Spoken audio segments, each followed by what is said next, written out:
如果你愿意给我一点时间，我想请你先放下立场。你不需要急着相信，也不需要急着反对。我们只是一起听几个故事，然后看看这些故事会把我们带到哪里。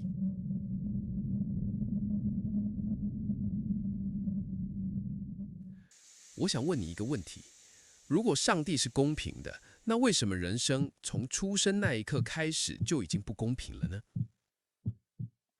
想象2个5岁的小孩，第一个住在加萨走廊，他的一天从爆炸声开始。他睁开眼睛不是因为闹钟，而是因为墙壁在震动。早餐不是选择题，而是有没有的吃。上学不是每天都有，操场也不是用来跑步的地方，而是要随时知道哪里能躲。他5岁，但已经知道什么叫死亡了。第二个也5岁，住在纽约上东区。他的一天从暖气和咖啡香开始。早餐是选择题，学校是安全的，操场是用来玩耍的。他烦恼的问题是今天要穿哪双鞋，周末要去哪里。他5岁，但世界对他是温柔的。这2个孩子没有做错任何事，他们没有选择父母，没有选择国家，没有选择时代，但他们的人生难度已经差到几乎不是同一个游戏。如果人生是一场考试，那我们必须承认一件事：考卷从一开始就不一样。所以，如果我们只看一生，从出生到死亡，把时间切得很短，那我必须诚实地说一句：公平并不存在。宗教常说这是试炼，是安排，是不可测的旨意。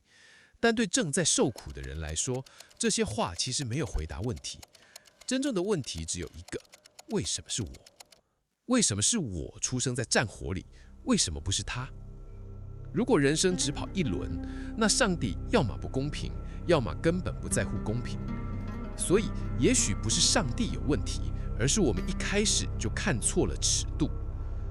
如果你把所有宗教放在一起看，会发现一件很有趣的事。佛教说欲知前世因，今生受者是，意思是你现在经历的一切来自过去。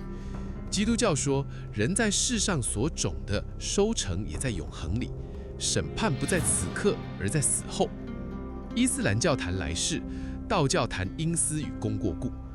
教义不同，神的名字不同，但他们都在做一件事，把人生拉长。因为只看一生，这个系统一定会崩溃，善恶无法对账，努力与回报不成比例，太多痛苦没有交代。如果这不是你第一次来到这个世界，那出生就不再是起点，而是某一回合的结果。就像银行账户，每个人一开始的余额不同，不是因为银行偏心，而是因为之前的存款不同。在这个模型里，宇宙反而显得冷静、精密，甚至有点酷冷。但这里一定会有人说，这听起来太悬了吧？好，那我们换个角度，先问你一个问题：万有引力有没有出错过？你有没有看过哪颗苹果因为宇宙一时分心，突然往天上飞？没有。宇宙定律不靠阴性运作，它只靠规则。再来看热力学第2定律，它说的是混乱很容易，秩序会自己散开，但要集中热能，你得付出代价。宇宙的自然状态是往混乱走，但奇怪的是，我们看到的命运好像一直在对仗。如果连没有意识的粒子都不允许能量乱跑，那为什么我们会以为在人类命运这一层，宇宙会突然变得随便？也许我们眼中的不公平，只是还没完成的平衡。如果你是那个加萨的孩子，听到有人跟你说这是宇宙的平衡，你能接受吗？如果你是那个纽约的孩子，你真的相信你的幸运完全没有代价吗？我必须说清楚一件事，这套说法不是要你对痛苦冷眼旁观。如果世界真的是一个学习场，那看见痛苦却选择转身离开，很可能代表我们自己考试不及格。理解因果是为了让我们不要被命运击垮，但选择慈悲是为了确保我们没有变成冷血的人。你可能会问，如果一切都有安排，那我努力干嘛？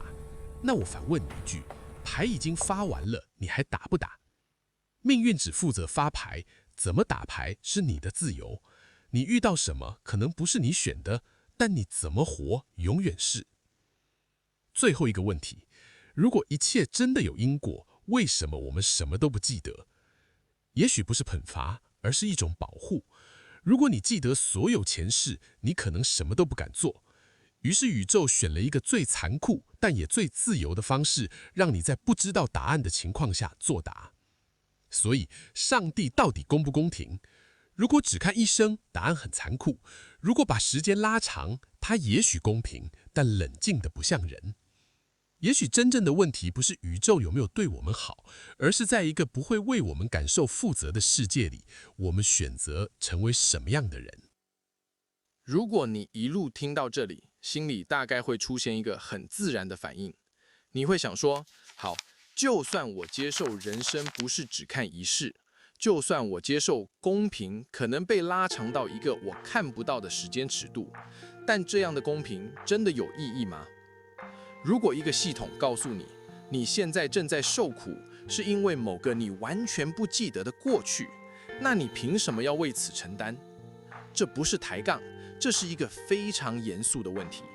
因为在我们熟悉的世界里，公平通常有一个前提，你要知道原因。如果你被扣薪水，至少会知道是哪一条规定；如果你被判刑，至少会知道自己犯了什么罪。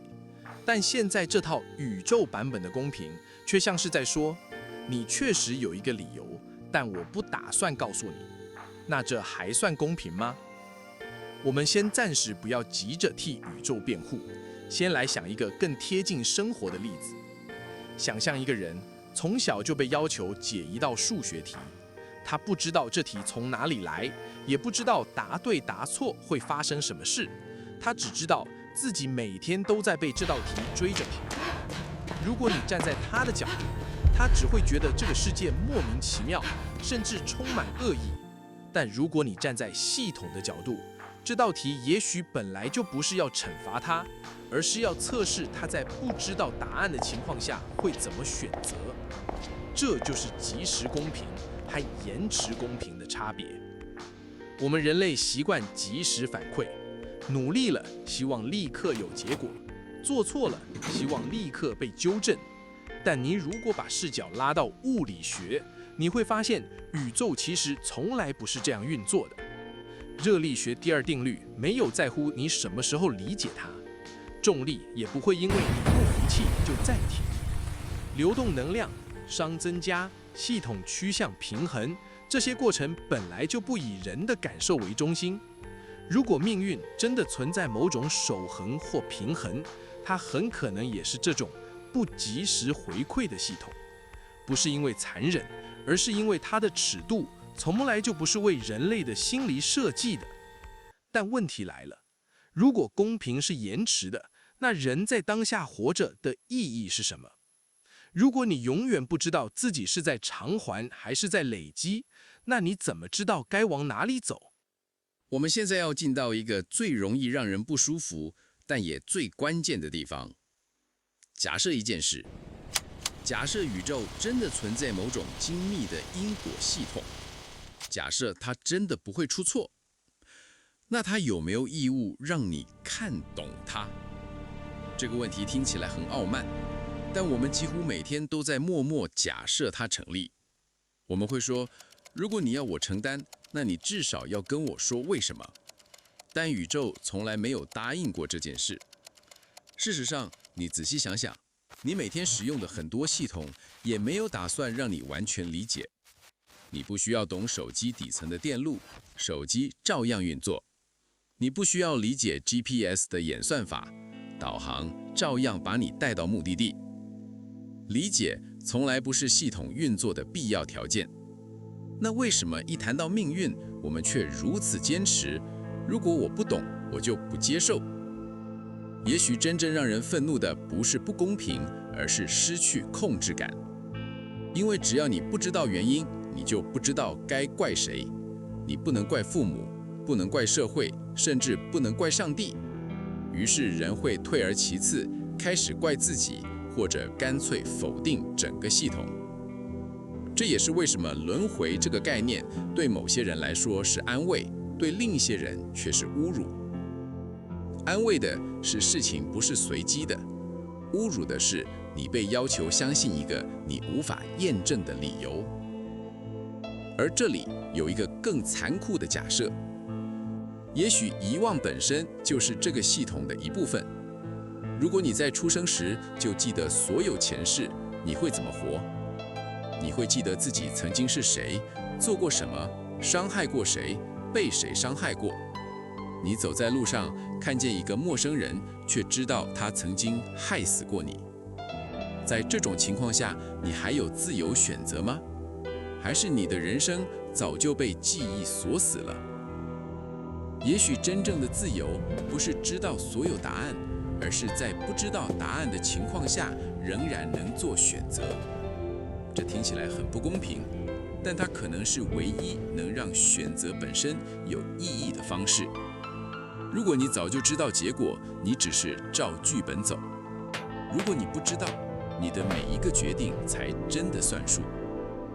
所以从这个角度看，遗忘不是惩罚，而是一种风险极高但回报也极高的设计。宇宙不是在保证你快乐，而是在测试你在不确定之中会成为什么样的人。这也回应了前面那个看似冷血的问题：如果公平不需要被你理解，那你还要不要好好活？也许这正是整个系统真正想问的问题。在浩瀚的宇宙系统里，我们也许渺小，但是正是我们相聚的原因。这里是普通人，我们尝试透过不同的视角，重新理解人的价值，回到以人为本的起点。如果这趟思考旅程对你有一点意义，欢迎订阅、按赞，并把影片分享给也在寻找答案的朋友。我们下个故事见。